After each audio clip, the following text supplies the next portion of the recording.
અમદાવાદમાં માનવતાને શર્મસાર કરતી ઘટના સામે આવી છે।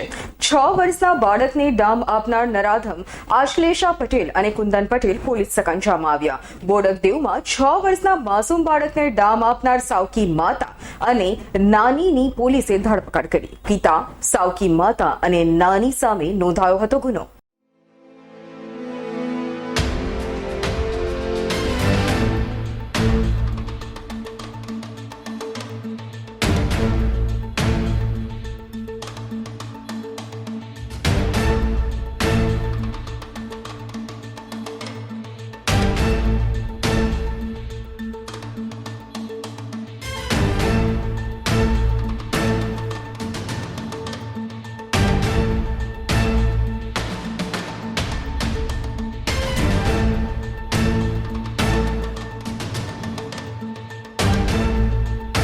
અમારી તમામ માહિતીથી અપડેટ રહેવા માટે જોડાયેલા રહો S9 ન્યૂઝ સાથે।